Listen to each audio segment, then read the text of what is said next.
Hello, my name is Sharee McCants, and I am from Cleveland, Ohio. My elementary school that I attended way back when is called Charles H. Lake, and I actually don't even think that it is still standing anymore, which is kind of sad, right? The college that I went to, I attended actually junior college, which some people would call community college first. So I attended Cuyahoga Community College for 2 years and received my associate's degree. And at the time that I graduated high school and was getting ready to go into college, I envisioned myself being in fashion merchandising, buying different clothing items for stores. And that wasn't really perceived as being a good way to make money, which is kind of funny now looking back. So I had to pick something that I thought my parents would be proud of and support. And so I went into business, and the segment of business that I went into would be more like helping people put the pieces and parts of everyday business. So I was relied on a lot for creating processes on how the business would flow and just making sure that things were in proper order, if that makes sense.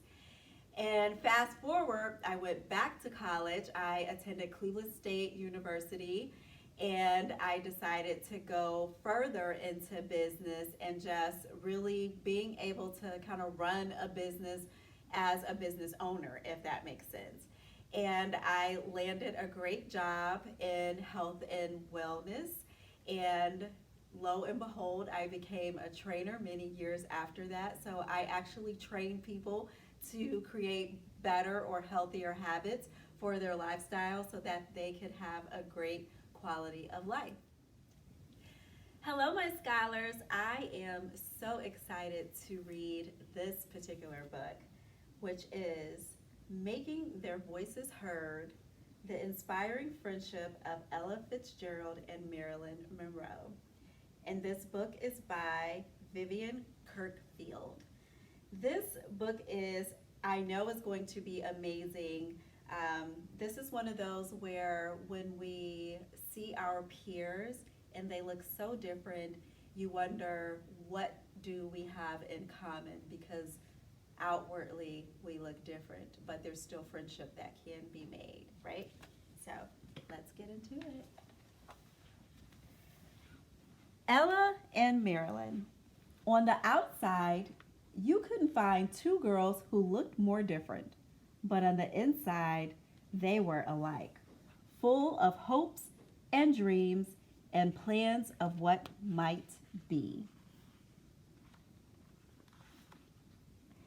Ella sang for her superior on the streets of New York City, but she dreamed of sharing her voice with the world.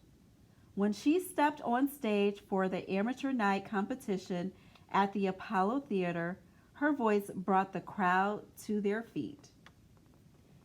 Goodbye, street life. Hello, jazz band. Song after song, Ella scaled high notes and low notes on her way to fame. Marilyn painted airplanes parts in a Hollywood, California factory, but she hoped to become a great actress.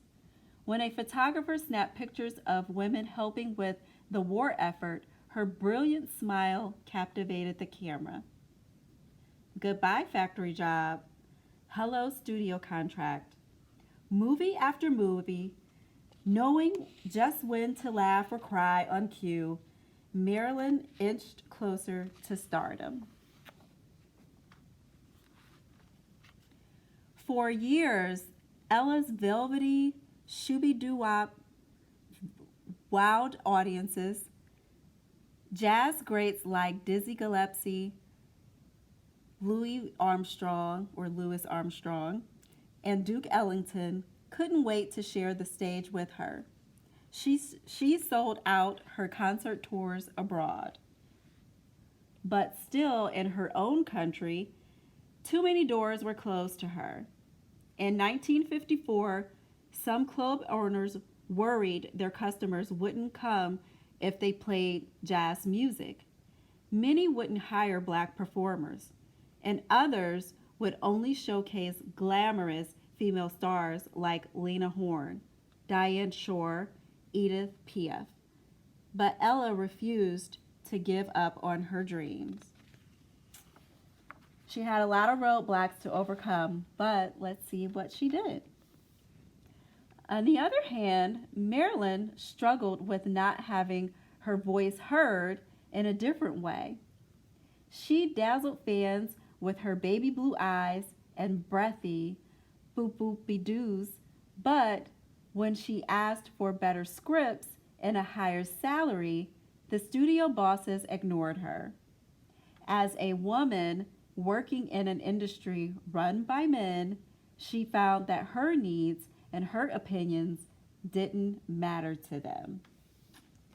Seems like we're still dealing with a bit of that today. One day, her manager handed her a new script with a big singing role. He told her to listen to the best female singers so she could learn tempo and tone. Marilyn knew who the best was, her idol, Ella Fitzgerald. Marilyn ran right out and bought a pile of Ella's records. Over and over, she listened to Ella, vocalized, harmonized, and crooned those jazzy blues as only she could. Wrapping herself in Ella's voice, Marilyn understood how Ella's music was more than just notes that were sung. It was something special that came from deep inside of her. It reminded Marilyn of how she always put a little bit of herself into each character she portrayed on screen. Their struggles are so different, but so the same. Finally, the movie premiered. Critics praised Marilyn's performance. They loved her singing style and unique voice. Fans waited in long lines at a theater. The studio made lots of money. Now when Marilyn spoke, her bosses paid attention, and reporters and photographers followed her everywhere. I wonder, scholars, have you ever been to like a really big concert or even like an orchestra? That's what I'm thinking. And how was that for you? Determined to thank Ella in person, Marilyn brought a ticket to Ella's next show.